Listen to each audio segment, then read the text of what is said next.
Bunga di Batu Cadas. Jilid 1 Part 2. Demikianlah setelah makan dan minum, tubuh Buntal terasa menjadi semakin segar. Kini ia tinggal berjuang melawan rasa sakit. Tidak lagi melawan rasa lapar pula. Bahkan sejenak kemudian tanpa disadari, Buntal berbaring sambil memejamkan matanya. Lambat laun semuanya tidak dapat diingatnya lagi. Tetapi kini ia tidak pingsan. Ketika Buntal telah tertidur nyenyak maka Juiring pun meninggalkannya sendiri di dalam bilik itu. Sekali Arum menengoknya juga dari ambang pintu, namun kemudian ia pun melangkah pergi sambil menutup pintu itu. Demikianlah, maka semua yang telah terjadi itu, menjadi sebab, bahwa Buntal untuk seterusnya diminta tinggal di rumah Kiai Danatirta. Sebuah padepokan kecil di sebuah padukuhan yang subur. Padepokan yang dinamainya Padepokan Jati Aking di dekat Padukuhan Jatisari. Bukankah kau tidak mempunyai orang tua lagi? Bertanya Kiai Danatirta setelah Buntal dapat berjalan-jalan lagi meskipun kekuatannya belum pulih kembali. Ya Kiai. Aku sudah yatim piatu. Jika demikian, kau tidak akan menolak seandainya aku minta kau tinggal untuk seterusnya di padepokan ini.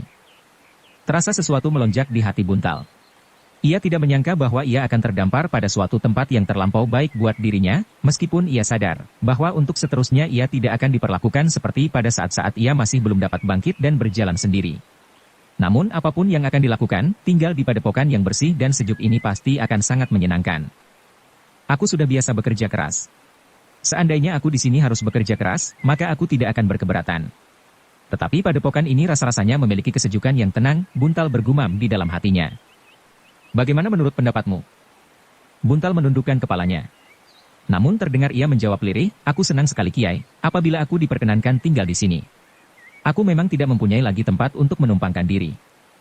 Kiai Danatirta mengangguk-anggukkan kepalanya. Lalu, jadi, kemanakah sebenarnya tujuanmu ketika kau bermalam di gubuk itu sehingga kau mengalami nasib kurang baik? Aku memang tidak mempunyai tujuan Kiai. Aku berjalan saja menurut langkah kakiku. Kiai Danatirta mengangguk-angguk pula. Kemudian dimintanya Buntal bercerita tentang dirinya. Dengan singkat Buntal mengisahkan riwayatnya. Tetapi ia masih tetap melampaui nama-nama paman dan bibinya. Ia tidak ingin menyangkutkan kedua orang itu bersama anak-anaknya pada persoalan apapun juga agar mereka tidak semakin terlibat dalam kesulitan. Jadi ayah dan ibumu menjadi abdi Katumenggungan? Ya Kiai, Tumenggung Gagak Barong. Tumenggung Gagak Barong. Aku pernah mengenal nama itu. Tetapi apakah ia sekarang berhubungan dengan orang-orang asing yang mulai banyak berkeliaran di Surakarta? Buntal mengangguk lemah. Kiai Danatirta memandang Buntal dengan tatapan mata iba. Seandainya anak itu tidak mendapatkan tempat yang baik, maka hari depannya pasti akan menjadi sangat suram. Banyak sekali didengarnya cerita tentang anak-anak yang tersesat masuk ke dalam lingkungan orang-orang jahat. Anak yang sebenarnya mempunyai bekal yang baik jasmaniah dan rohaniah, namun karena ia berada di lingkungan yang hitam, akhirnya hati mereka pun menjadi hitam pula. Dan kini, selain para penjahat yang berhati kelam, maka Surakarta menghadapi persoalan baru. Persoalan orang-orang yang berhati hitam tetapi berkulit putih. Orang-orang yang bukan saja membentuk kelompok-kelompok kecil yang merampok orang-orang kaya, tetapi orang berhati hitam dan berkulit putih itu telah membentuk suatu kelompok raksasa yang merampok bukan saja orang-orang kaya, tetapi juga orang-orang miskin. Buntal, berkata Kiai Danatirta kemudian, kalau kau memang tidak berkeberatan, baiklah. Tetapi kau harus menyesuaikan dirimu dengan keadaan di sini. Setiap orang di padepokan ini harus bekerja sesuai dengan tugas masing-masing. Semua harus bekerja keras. Hanya dengan bekerja keras kita dapat mencukupi kebutuhan kita. Ya Kiai. Aku akan berusaha bekerja apa saja yang harus aku kerjakan. Bagus. Kalau kau memang sudah berbekal tekad di hatimu, maka kau pasti akan dapat melakukannya. Kau akan menjadi kawan Raden Juiring. Buntal mengangguk-angguk kecil.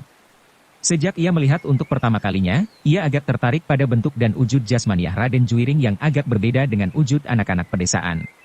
Tetapi ia tidak berani menanyakannya hal itu kepada Kiai Danatirta.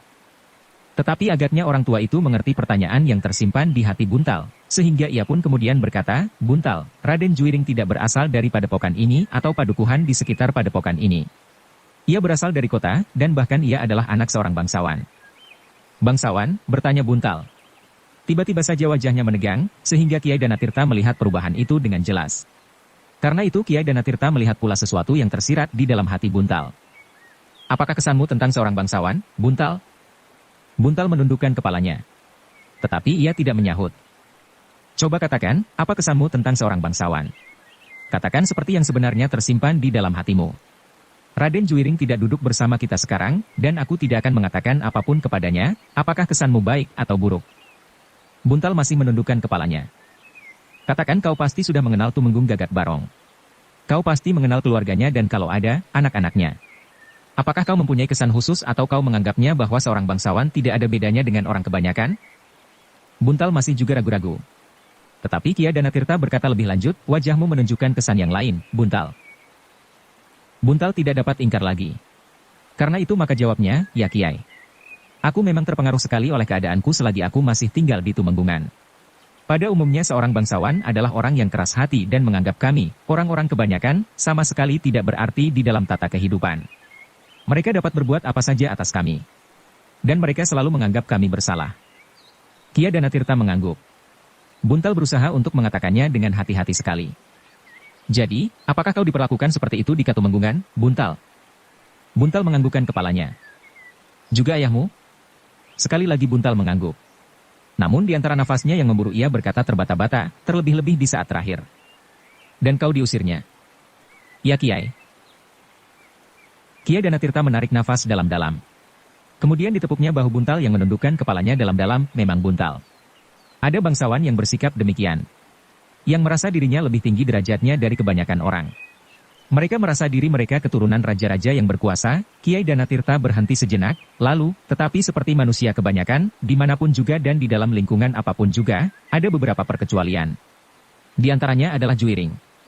Raden Juwiring. Buntal mengangkat wajahnya sejenak, namun wajah itu pun kemudian tertunduk kembali. Raden Juwiring adalah seorang anak muda yang baik. Buntal, meskipun ia lahir dari tetesan darah seorang bangsawan. Dan demikianlah agaknya, bahwa kita dilahirkan dalam lingkungan yang berbeda, tetapi tiada berbeda. Sifat-sifat yang kemudian melekat pada diri kita masing-masing itulah yang membuat kita menemukan bentuk pribadi kita. Dan sifat-sifat itu dipengaruhi oleh banyak hal di luar diri kita sendiri, dikehendaki atau tidak dikehendaki. Buntal mengerutkan keningnya. Dengan susah payah ia mencoba menangkap maksud Kiai Danatirta. Namun perlahan-lahan ia melihat juga, meskipun samar-samar, maksud dari kata-kata itu. Karena itu Buntal, berkata Kiai Danatirta selanjutnya, cobalah untuk mengenal Juwiring sebaik-baiknya tanpa prasangka. Buntal menganggukkan kepalanya. Jawabnya, maaf Kiai. Mungkin aku terdorong perasaan dan mempunyai penilaian yang salah terhadap seseorang. Tetapi aku baru saja mengetahui bahwa Raden Juwiring adalah seorang bangsawan. Dan kau sudah mempunyai bekal anggapan tentang seorang bangsawan, meskipun ia bukan Juwiring. Anggapan itulah yang harus kau nilai. Mungkin kau tidak hanya melihat Tumenggung Gagak Barong saja. Mungkin kau mendengar dari kawan-kawanmu, mungkin dari orang lain tentang sifat seorang bangsawan. Dan semuanya itu membuat bayangan-bayangan yang kelam di dalam hatimu. Namun cobalah, untuk memandang dengan cara lain atas Raden Juwiring yang kebetulan juga seorang bangsawan. Sekali lagi Buntal mengangguk-angguk. Jawabnya lirih, ya Kiai. Aku akan mencoba untuk memandangnya sebagai Raden Juwiring itu sendiri, tanpa pengaruh prasangka yang sudah membekas di dalam hati. Kian Danatirta tersenyum. Ternyata Buntal bukan anak yang terlampau dungu meskipun ia hanya anak seorang abdi. Tetapi seperti yang dikatakannya sendiri, semua unsur manusiawi dapat ditemuinya di setiap kelahiran, di dalam lingkungan yang berbeda tetapi tidak berbeda itu. Kau sudah berpijak pada alas yang benar Buntal. Raden Juwiring hanya kebetulan saja lahir di sela-sela lingkungan bangsawan. Kau harus menilainya sebagai unsur badariah. Tetapi tidak sebagai unsur rohaniah. Buntal menjadi agak bingung.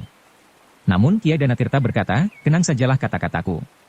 Kalau kau masih belum jelas sekarang, pada suatu saat kau akan dapat menilainya. Dalam pada itu, sikapmu sendiri pun sudah menjadi semakin matang, ya Kiai, sahut Buntal. Kepalanya masih tertunduk dan seperti yang dikatakan oleh Kiai Danatirta, sebagian dari persoalan itu baru dapat diingatnya saja di dalam kepalanya. Tetapi ia masih belum dapat memecahkannya. Nah, sejak sekarang kau dapat berbuat sesuatu sebagai seorang kawan yang paling dekat dengan Raden Juwiring, karena di padepokan ini tidak ada orang lain kecuali kalian berdua, anakku Arum, dan beberapa orang pembantu yang agaknya dunianya sudah tidak sesuai lagi dengan Raden Juwiring, karena mereka pada umumnya sudah berumur jauh lebih tua. Buntal menganggukkan kepalanya sambil menjawab, terima kasih atas kesempatan ini Kiai. Cobalah menyesuaikan diri, hidup di padepokan kecil yang sepi ini. Tetapi suasana di padepokan kecil itu ternyata sangat menarik bagi Buntal. Ia merasa jemuh hidup di dalam kebisingan rumah Tumenggung Gagak Barong. Derap kuda dan kereta yang hilir mudik.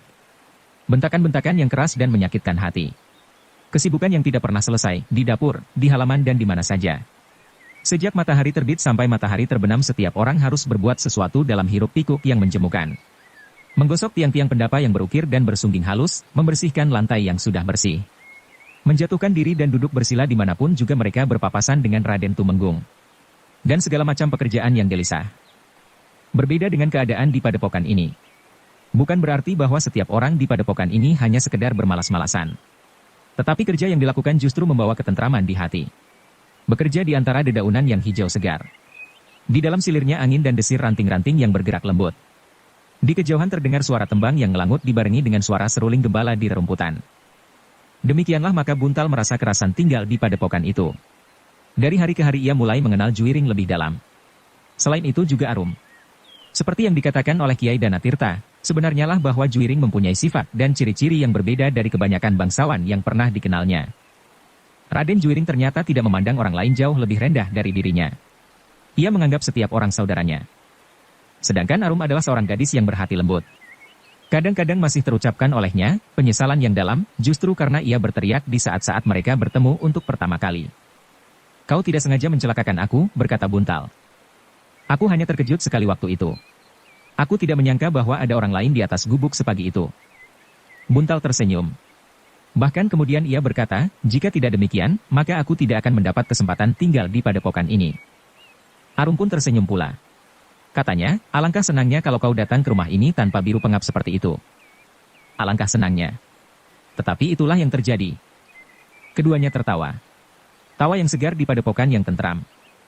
Namun demikian ada sebuah teka-teki bagi Buntal yang masih belum terjawab. Tetapi ia tidak dapat menanyakannya kepada siapapun karena keseganannya. Kenapa Raden Juwiring itu berada di padepokan ini?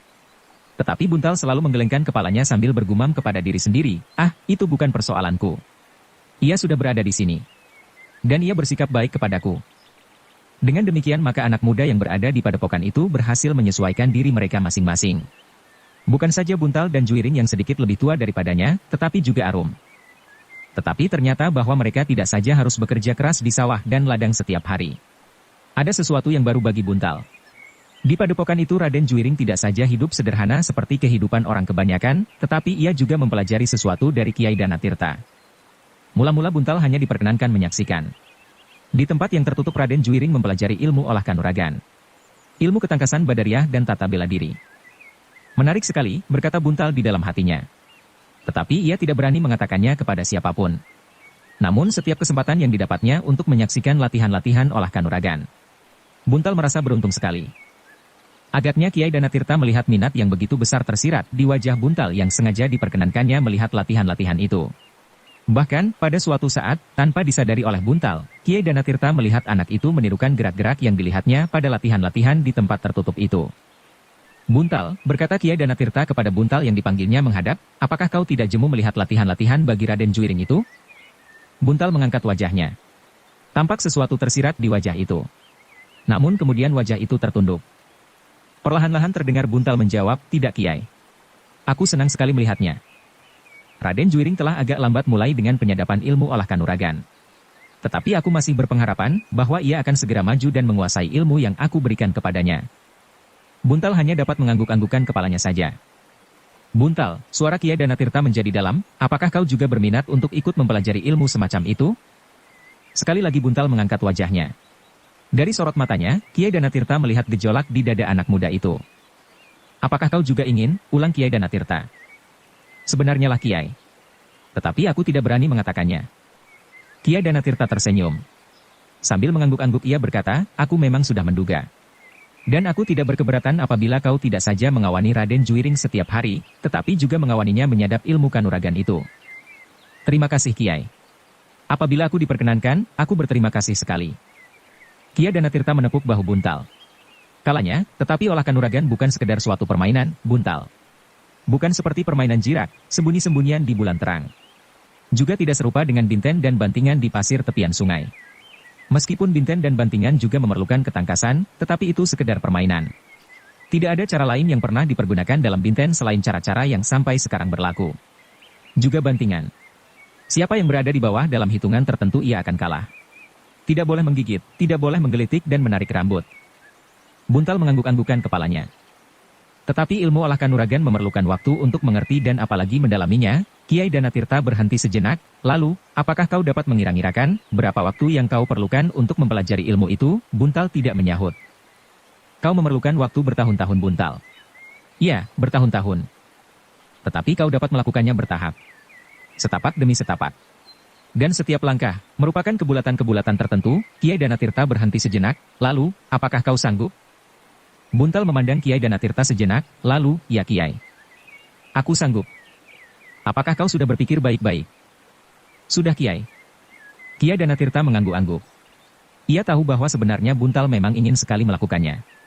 Tetapi seperti yang dikatakan, ia tidak berani mengemukakannya kepada siapapun. Kalau begitu baiklah. Aku memberi kesempatan kepadamu untuk berlatih olah kanuragan. Tetapi kau harus bersungguh-sungguh. Di dalam 3 bulan, aku akan melihat kemajuanmu. Kalau kau tidak berhasil mencapai taraf yang sewajarnya, maka sayang sekali, kau tidak akan dapat meneruskannya. Buntal memandang Kiai Danatirta sejenak. Kemudian kepalanya terangguk-angguk kecil. Namun demikian terbayang di wajahnya, tekad yang mantap untuk ikut serta berlatih diri, menyadap ilmu olah kanuragan itu. Kau masih belum jauh ketinggalan dari Raden Juwiring, berkata Kiai Danatirta selanjutnya, aku akan mencoba menyesuaikan ilmu yang bersama-sama akan kalian pelajari. Ya Kiai, jawab Buntal. Terasa sesuatu melonjak di dadanya. Ia sama sekali tidak bermimpi bahwa ia akan mendapat kesempatan yang baik itu. Tetapi Buntal, ada beberapa pantangan dan kewajiban yang harus kau lakukan dengan tertib, apabila kau mulai mempelajari ilmu olah kanuragan, berkata Kiai Danatirta selanjutnya, apakah kau akan bersedia melakukannya? Buntal menganggukkan kepalanya. Buntal, kalau sekali kau mencecap ilmu dari padepokan ini maka untuk seterusnya kau tidak akan pernah dapat melepaskan diri dari kewajiban-kewajiban dan pantangan-pantangan itu. Seumur hidupmu. Kau mengerti arti dari tanggung jawab itu? Buntal menjadi ragu-ragu sejenak. Namun kemudian ia menganggukkan kepalanya. Katanya, aku mengerti Kiai, baiklah. Aku akan mencobanya. Tetapi seandainya kau gagal setelah 3 bulan, namun pantangan dan kewajiban itu masih akan tetap berlaku bagimu sepanjang hidupmu, kecuali apabila kemudian kau berniat melepaskan diri dari keluarga kami untuk seterusnya pula, serta menanggung segala akibatnya, Buntal masih mengangguk-anggukkan kepalanya. Dengarlah baik-baik, berkata Kiai Danatirta kemudian, pantangan lahiriah yang dapat aku beritahukan sebagai salah satu contoh adalah, kau harus merahasiakan bahwa di padepokan ini telah dilakukan penurunan ilmu olah kanuragan, sehingga dengan demikian kau tidak boleh menunjukkan kemampuanmu dimanapun juga apabila kau tidak terpaksa sekali. Dan kau harus menghindarkan kesan, bahwa ilmu yang kau miliki itu kau dapat dari padepokan ini. Buntal menganggukkan kepala. Kemudian, sebenarnya lah bahwa semua kemungkinan itu sumbernya adalah Tuhan Yang Maha Kuasa. Kau harus berjanji, bahwa ilmu yang kau dapat itu, sejauh-jauh mungkin kau pergunakan untuk kemanusiaan dan mencari ridho dari Tuhan Yang Maha Kuasa. Buntal termangu-mangu sejenak. Maksudku, bahwa dengan ilmu itu kelak, kau harus berusaha berjalan dalam kebenaran. Oh, Buntal mengangguk-angguk, ayahku dahulu juga berkata begitu. Aku harus pasrah diri kepada Tuhan. Kiai Danatirta mengerutkan keningnya. Katanya, jadi ayahmu juga berkata begitu? Ya Kiai. Kiai Danatirta pun mengangguk. Ternyata meskipun ayah Buntal sekedar seorang pelayan, tetapi ia memperhatikan sekali kepada anaknya, bukan saja hidup jasmaniahnya, tetapi juga hidup rohaniahnya. Tentu saja sesuai dengan kemampuan dan pengetahuannya. Demikianlah, maka kesempatan yang diberikan kepada Buntal itu sangat menggembirakan Raden Juwiring. Mempelajari olah kanuragan seorang diri, terasa kurang menggairahkan. Tetapi berdua, agaknya suasananya akan menjadi lebih hidup. Keduanya dapat saling mengisi kekurangan-kekurangan yang ada pada diri masing-masing sedangkan Kiai Danatirta sendiri akan mendapat bahan pertimbangan dari perkembangan kedua murid-muridnya itu. Namun demikian, tidak seorang pun yang mengetahui bahwa di padepokan kecil itu 2 orang anak-anak muda sedang menerima ilmu olah kanuragan. Karena tidak seorang pun yang tinggal di padukuhan itu yang mengetahui bahwa Kiai Danatirta adalah seorang yang mumpuni. Mereka hanya mengenalnya sebagai seorang tua yang baik, yang mempunyai pengetahuan yang luas dan menjadi tempat untuk mendapatkan nasihat dan petunjuk-petunjuk apabila di dalam perjalanan hidup seseorang dijumpai kesulitan. Namun tidak seorang pun yang menyangka bahwa di balik wadatnya yang tampaknya lemah, Kiai Danatirta memiliki ilmu yang tinggi dalam olah kanuragan. Seperti yang dijanjikan kepada diri sendiri, ilmu itu hanya akan diberikan kepada mereka yang sesuai di hatinya. Dan yang sesuai baginya adalah anak-anak muda yang lemah mana. Anak-anak muda yang rendah hati dan jujur. Terlebih-lebih adalah anak-anak muda yang mengenal dirinya sendiri sesuai dengan tempatnya di dalam alam semesta, serta hubungan yang akrab antara alam yang besar dan alam kecil di dalam putaran waktu dan kejadian, dalam ikatan sebab dan akibat, yang berporos pada suatu sumber gerak yang maha mengetahui. Dan pilihan Kiai Danatirta pertama-tama jatuh pada seorang keturunan bangsawan yang sedang berprihatin. Raden Juwiring. Namun kemudian ia melihat sesuatu yang tidak kalah bobotnya yang terdapat di dalam diri anak muda yang sederhana, yang diketemukannya dengan cara yang aneh. Buntal. Meskipun demikian Kiai Danatirta cukup berhati-hati ia tidak segera menuangkan pokok-pokok ilmu yang sebenarnya dari ilmunya. Yang sebenarnya diberikan dalam bulan-bulan pertama sampai ketiga adalah sekedar olah kanuragan yang pada umumnya dikuasai oleh anak-anak muda dan apalagi prajurit-prajurit yang tidak mempunyai kekhususan sama sekali. Namun demikian, murid-muridnya itu seakan-akan sudah harus bekerja berat dan berlatih mati-matian. Sehingga dengan demikian Kiai Danatirta dapat menilai, apakah ia akan dapat melanjutkan atau harus diambil keputusan lain. Kiai Danatirta tidak mau mengulangi kesalahannya lagi. Bagaimanapun juga, sebagai manusia ia pernah hilaf. Orang yang mula-mula dapat menumbuhkan kepercayaannya, ternyata telah menimbulkan banyak kesulitan padanya, sehingga ia harus meninggalkan padepokannya yang lama dan tinggal di padepokannya yang baru ini. Orang yang pertama kali berhasil memasuki perguruannya ternyata bukanlah orang yang diharapkannya. Kiai Danatirta selalu menghela nafas dalam-dalam apabila ia terkenang masa-masa lampau yang pahit itu. Tetapi seluruh kesalahan itu tidak dapat aku timpakan padanya, desisnya setiap kali, anakku juga ikut bersalah. Dan terbayang kembali hubungan yang sangat akrab antara muridnya itu dengan anak putrinya. Dan saat itu, Kiai Danatirta yang masih mempergunakan nama lain, sama sekali tidak berkeberatan. Bahkan ia mengharap bahwa muridnya itu kelak akan menjadi pewaris ilmunya, sekaligus menantunya. Tetapi ternyata harapan itu sama sekali tidak dapat terwujud. Bahkan yang terjadi adalah sebaliknya. Malapetaka. Ternyata putrinya sama sekali tidak bermaksud hidup bersama muridnya. Hubungan yang akrab itu adalah sekedar hubungan antara orang serumah. Sejauh-jauhnya hubungan antara kakak beradik. Ternyata putrinya telah menjatuhkan pilihan atas cintanya kepada orang lain. Kepada anak muda yang lain. Kiai Danatirta menarik nafas dalam-dalam. Peristiwa itu selalu mengingatkannya bahwa ia adalah seorang manusia biasa. Seorang manusia yang lemah, jasmaniah dan rohaniah. Tuhan telah menegur aku dengan cara yang sangat keras, keluh Danatirta. Aku waktu itu memang terlampau bangga atas kelebihanku dari orang-orang kebanyakan. Tetapi Tuhan telah menunjukkan kelemahanku. Kelemahan yang tidak dipunyai oleh orang lain yang aku anggap jauh lebih lemah daripadaku. Orang tua itu menarik nafas dalam-dalam, dan ia melanjutkannya di dalam hati. Ternyata yang lemah itu memiliki kekuatan, dan yang kuat itu memiliki kelemahan. Mungkin aku dapat menunjukkan kelebihanku dalam olah kanuragan, tetapi tidak dalam menuntun anak. Orang yang paling lemah di dalam olah kanuragan dapat menuntun anaknya sampai ke puncak kemampuan untuk sesuatu bidang unsur hidup manusiawi. Tetapi aku tidak. Orang tua itu mengelus dadanya dengan telapak tangannya, seakan-akan ingin menekan gejolak yang meronta-ronta di dalam dadanya itu. Terbayang kembali betapa anak perempuannya itu menolak segala nasihatnya, dan atas kehendaknya sendiri, ia telah dilarikan oleh laki-laki yang dicintainya. Namun itu bukan peristiwa yang terakhir. Muridnya yang menjadi panas tanpa setahunya telah mencari kedua anak-anak muda itu. Betapa pahitnya ketika ia kemudian mengetahui bahwa kedua laki-laki muda itu mati sampiuh di dalam satu perkelahian yang jantan. Keduanya mempergunakan keris dengan warangan yang kuat, dan kedua-duanya ternyata telah tergores oleh keris itu, sehingga jiwa mereka tidak tertolong lagi. Dengan demikian, maka tidak ada yang dapat dilakukan sebagai seorang ayah untuk mengambil anaknya kembali, anaknya yang justru telah mengandung. Hidup yang pahit itu harus ditanggungkannya. Ketika cucunya lahir, maka ibu yang selalu dibebani oleh perasaan bersalah itu tidak dapat tertahan hidup lebih lama lagi. Anak perempuan Kiai Danatirta yang melahirkan anak perempuan itu pun kemudian meninggal. Kiai Danatirta menarik nafas dalam-dalam.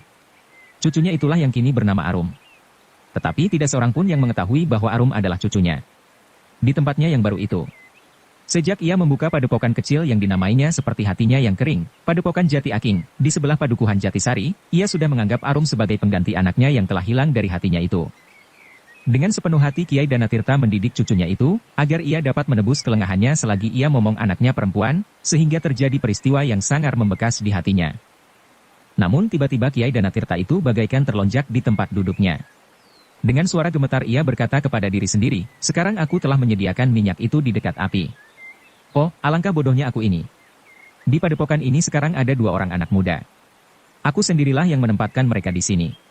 Di padepokan ini, bersama-sama dengan Arum. Kesadaran itu ternyata telah mencemaskan hati Kiai Danatirta.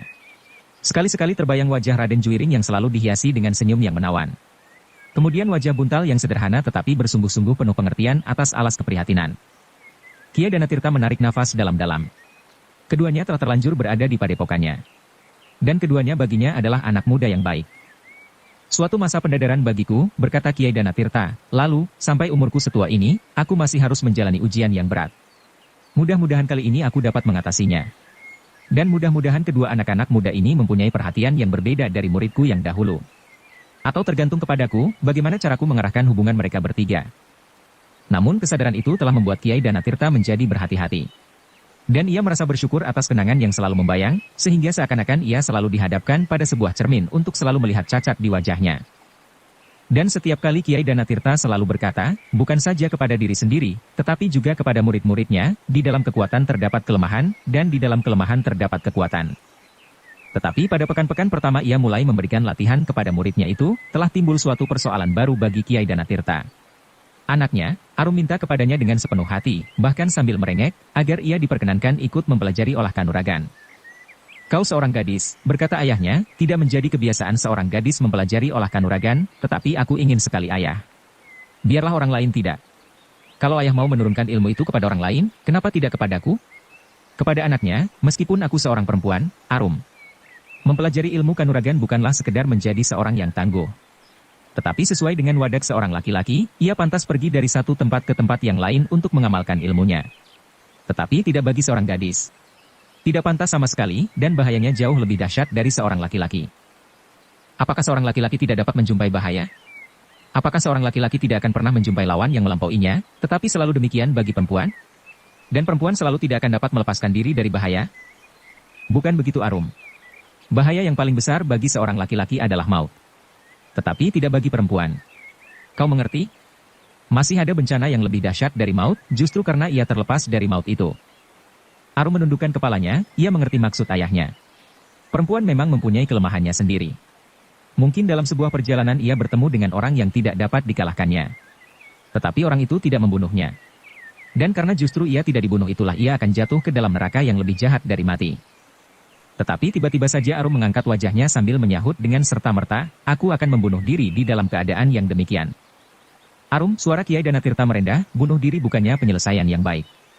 Justru seorang yang bunuh diri akan menjumpai persoalan tanpa selesai, karena persoalannya beralih menjadi persoalan dan pertanggungan jawab kepada Tuhan yang Maha Penyayang. Jelasnya bunuh diri apapun alasannya adalah perbuatan dosa. Baiklah, aku tidak akan membunuh diri. Tetapi aku akan memilih melawan sampai mati seperti laki-laki.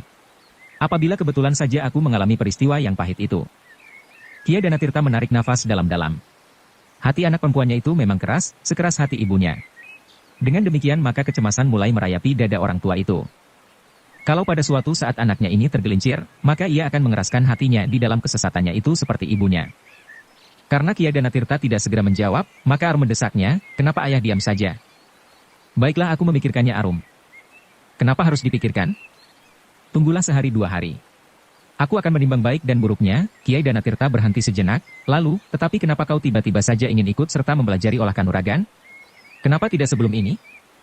Aku tidak tahu ayah. Tetapi memang tiba-tiba saja aku ingin mempelajarinya. Baiklah. Baiklah. Aku akan mempertimbangkannya, apa yang harus dipertimbangkan? Aku menyatakan keinginanku mempelajarinya. Bukan untuk dipertimbangkan. Akulah yang bermaksud berbuat dan aku akan berbuat, dada Kiai Danatirta berdesir mendengar jawaban itu. Jawaban itu mirip benar dengan jawaban ibunya ketika ia mencoba mencegahnya berhubungan dengan seorang laki-laki di luar padepokannya. Ibu Arum itu menjawab, ayah tidak perlu mempersoalkannya. Akulah yang akan kawin. Bukan ayah. Karena itulah, akulah yang memutuskannya. Pada saat itu, hampir saja ia menampar mulut anaknya. Untunglah bahwa ia masih dapat mengendalikan dirinya, meskipun saat itu ia mengancam, kalau laki-laki itu masih datang lagi kepadamu, aku bunuh dia. Tetapi yang terjadi justru anaknya dibawa lari, dan muridnya lah yang membunuh laki-laki itu sampiuh dengan kematian sendiri. 2 jiwa telah menjadi korban. Sejenak Kiai Danatirta merenung. Namun karena ayahnya tiba-tiba saja memandang ke kejauhan, dan bahkan terbayang perasaan yang pedih di matanya tanpa diketahui sebab yang sebenarnya, Arum menjadi berdebar-debar. Ia menyangka bahwa kata-katanya lelah menyakiti hati ayahnya. Sama sekali tidak terbayang di kepalanya bahwa ayahnya yang sebenarnya adalah kakeknya itu sedang membayangkan suatu masa lampau yang panjang. Ayah, tiba-tiba Arum berjongkok di hadapan ayahnya yang duduk di bibir amben, kenapa ayah merenung? Oh, Kiai Danatirta terkejut. Kemudian ia pun tersenyum sambil berkata, tidak apa-apa Arum. Apakah kata-kataku melukai hati ayah? Kiai Danatirta menarik nafas dalam. Jawabnya, tidak Arum. Tetapi ayah ingin anaknya menuruti kata-katanya. Tentu saja, ayah tidak selalu benar. Tetapi kadang-kadang seorang tua, betapapun bodohnya, mempunyai firasat tentang anak-anaknya. Maafkan aku ayah, suara Arum merendah, aku tidak akan memaksa ayah. Aku akan menurut segala nasihat ayah. Aku hanya sekedar menyatakan keinginan hatiku. Tetapi terserahlah kepada ayah. Kiai Danatirta menarik nafas dalam-dalam. Inilah bedanya Arum dengan ibunya. Ternyata Arum mempunyai kelembutan di samping kekerasan hatinya. Karena Kiai Danatirta tidak segera menjawab, maka Arum pun berkata pula, apakah ayah marah kepadaku? Oh, tidak. Tidak Arum. Aku tidak marah. Tetapi ayah diam saja. Aku sedang berpikir. Ayah tidak usah memaksa diri untuk mengambil keputusan sekarang. Aku akan menunggu. Kiai Danatirta memandang Arum sejenak. Kemudian sekali lagi ia tersenyum, ya. Kau memang harus menunggu. Meskipun Arum kemudian meninggalkan Kiai Danatirta, namun Kiai Danatirta masih tetap dibebani oleh persoalan itu. Dicobanya untuk menilai untung ruginya. Permintaan Arum baginya merupakan suatu persoalan yang memang baru. Ibunya dulu sama sekali tidak tertarik pada olah kanuragan. Bahkan sebagian hidupnya telah dihabiskannya bekerja di sawah dan di dapur. Dan sebagian yang lain untuk dengan diam-diam menemui laki-laki yang kemudian melarikannya. Apakah ada baiknya aku memberi kesempatan kepada Arum untuk mempelajari olah kanuragan? Pertanyaan itu mulai merayap di hatinya, ia akan mempunyai suatu perhatian khusus di dalam hidupnya. Namun demikian, Kiai Danatirta masih selalu dibayangi oleh keraguan-raguan. Ia memang pernah mendengar atau membaca di dalam kitab-kitab, bahwa pernah ada raja-raja perempuan di tanah Jawa ini. Pahlawan-pahlawan perempuan di cerita pewayangan dan prajurit-prajurit perempuan. Tetapi lingkungannya sendiri belum pernah melahirkan seorang perempuan yang mumpuni di dalam olah kanuragan. Aku akan melihat kemungkinan-kemungkinannya, berkata Kiai Danatirta kemudian kepada diri sendiri. Sebagai seorang yang memiliki ilmu yang masak, maka Kiai Danatirta mampu menilai setiap unsur gerak dari ilmunya dari beberapa segi. Dan itulah sebabnya, maka sejak ia mulai mempertimbangkan kemungkinan memberikan ilmu kanuragan kepada Arum, Kiai Danatirta mulai melakukan penilaian lebih saksama lagi atas ilmunya. Di malam hari, ketika seisi padepokan itu sudah tidur, maka masuklah ia ke dalam bilik tertutupnya. Dia matinya kembali setiap tata gerak dari yang paling sederhana sampai kepada yang paling sulit. Tiba-tiba Kiai Danatirta mengangguk-anggukan kepalanya. Ia menemukan beberapa unsur gerak yang dapat disesuaikan dengan kemampuan kodrati seorang perempuan. Tetapi Kiai Danatirta masih belum puas dengan penemuannya yang hanya sekedar unsur-unsur gerak yang terselip di dalam keseluruhan tata gerak, sehingga tidak merupakan suatu kebulatan yang utuh. Namun justru karena itu, maka Kiai Danatirta ternyata telah memulai dengan suatu kerja yang baru. Menyusun ilmu kanuragan khusus untuk seorang perempuan, namun yang tidak kalah dahsyatnya dari ilmu yang diperuntukannya bagi seorang laki-laki berdasarkan perbedaan wadaknya. Setiap kali Kiai Danatirta bertemu dengan Arum, tampaklah pertanyaan tersirat di wajah anak itu. Tetapi Kiai Danatirta masih belum memberikan jawaban. Dan betapapun gelisahnya dada gadis itu, namun Arum juga tidak bertanya kepada ayahnya. Dalam pada itu, Raden Juiring dan Buntal masih teras melakukan latihan-latihan di bawah tuntunan Kiai Danatirta. Meskipun masih merupakan gerak-gerak dasar dan bersifat umum, tetapi kedua anak-anak muda itu merasa bahwa mereka harus bekerja keras dan dengan penuh kesungguhan. Ternyata kedua anak-anak muda itu memberikan kepuasan kepada Kiai Danatirta. Keduanya adalah anak-anak yang baik. Dan keduanya mempunyai tubuh yang memungkinkan bagi mereka untuk melakukan latihan-latihan yang berat seperti yang dikehendaki oleh Kiai Danatirta. Namun di malam hari, apabila padepokan itu sudah sepi, Kiai Danatirta masih berada di bilik tertutup itu sendiri. Dengan tekun ia mematangkan bentuk baru dari ilmunya, meskipun isinya tidak berbeda. Pada suatu malam yang sepi, Arum terkejut ketika ia mendengar pintu biliknya bergerit. Dengan serta-merta ia bangkit dan duduk di pembaringannya. Namun gadis itu menarik nafas dalam-dalam ketika ia melihat ayahnya berdiri di muka pintu. Apakah kau sudah tidur Arum? Arum menggelengkan kepalanya, belum ayah. Udara panas sekali sehingga aku tidak dapat tidur. Ayahnya mengangguk-angguk. Katanya kemudian, kalau kau masih belum ingin tidur, marilah kita duduk di luar sejenak, untuk menyegarkan badan. Arum mengerutkan keningnya. Tetapi ia tidak bertanya lagi. Ia pun segera bangkit berdiri dan membenahi pakaiannya. Kemudian diikutinya ayahnya melangkah keluar melalui pintu peringgitan melintasi pendapa. Arum menarik nafas. Ayahnya itu pun kemudian duduk di tangga pendapa. Di sini tidak begitu panas, berkata ayahnya. Ya ayah. Duduklah di sini. Arum pun kemudian duduk di samping ayahnya. Arum, suara ayahnya menjadi dalam, apakah kau masih tetap pada keinginanmu? Apa ayah? Bertanya Arum. Olah kanuragan? Oh ya ayah. Aku hampir tidak sabar menunggu jawaban ayah. Aku kira ayah sudah melupakannya, atau sengaja membiarkan saja persoalan itu. Kenapa kalau begitu? Aku tidak mau ayah. Aku harus mendapatkan ilmu seperti orang lain di padepokan ini, meskipun aku perempuan. Bagaimana kalau ayah berpendirian lain? Tidak. Ayah tidak akan berpendirian lain. Aku memerlukannya. Kalau aku tidak minta kepada ayah, lalu kepada siapa? Kiai Danatirta mengangguk-anggukan kepalanya. Inilah sifat Arum yang sebenarnya. Sekeras sifat ibunya. Namun Kiai Danatirta pun kemudian berkata, jadi kau telah mencabut pendirianmu itu? Pendirian yang mana? Aku tidak pernah mencabut sikap yang telah aku tentukan. Arum, berkata ayahnya, bukankah kau mengatakan waktu itu kepada ayah, bahwa kau menyerahkan semuanya kepadaku? Apakah aku akan mengizinkan atau tidak? Bukankah kau tidak akan memaksa ayah dan menurut segala nasihat ayah? Oh, kepala gadis itu pun tertunduk. Perlahan-lahan ia berdesis, maafkan ayah. Aku memang tidak akan memaksa ayah dan aku akan menurut segala kehendak ayah. Kia Danatirta menarik nafas dalam-dalam. Di samping sifat-sifatnya, Arum telah berhasil menguasai dirinya sendiri meskipun kadang-kadang terlepas. Tetapi untuk seterusnya, ia harus berhati-hati, agar Arum tetap dapat memelihara keseimbangan itu. Bahkan agar ia semakin dekat dengan penguasaan diri tanpa memanjakan perasaannya. Dan inilah kelebihan Arum dari ibunya. Melihat Arum menundukkan kepalanya dalam-dalam dengan penuh kecewa, Kiai Danatirta menjadi iba. Karena itu maka katanya, bagus Arum. Kau adalah anak yang baik. Kau akan tetap menurut nasihat ayah dan tidak akan memaksa. Bukankah begitu? Ya ayah, suara Arum dalam sekali. Bahkan hampir tidak terdengar, karena Arum sedang berusaha untuk menahan air matanya yang telah memanasi pelupuknya. Tetapi tiba-tiba ia terperanjat ketika ayahnya berkata, Arum. Tetapi bukankah aku belum mengatakan keputusanku tentang permintaanmu? Arum mengangkat wajahnya. Seperti harapan membayang di wajahnya. Tanpa sesadarnya ia bertanya, jadi maksud ayah? Kia Danatirta menarik nafas dalam-dalam. Perlahan-lahan ia berkata, Arum. Sebenarnya memang kurang lazim seorang gadis mempelajari olah kanuragan.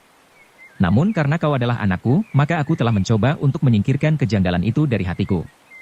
Sebelum Kia Danatirta melanjutkan kata-katanya, Arum telah melonjak dan berlutut di hadapan ayahnya sambil berkata, terima kasih ayah. Terima kasih. Sebuah senyum yang cerah membayang di bibirnya, meskipun di matanya secercah air telah membasahi pelupuknya. Namun sebenarnya Kiai Danatirta mempunyai kepentingan yang lain pula.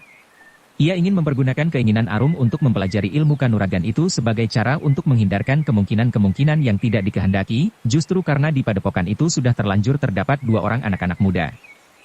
Demikianlah, maka Arum merasa bahwa dadanya menjadi terlampau lapang. Keinginannya akan terwujud. Bukan saja laki-laki yang boleh menyadap ilmu kanuragan, tetapi ayahnya kini sudah memperkenankannya untuk ikut serta. Tetapi, berkata ayahnya, kau harus tetap seorang gadis Arum.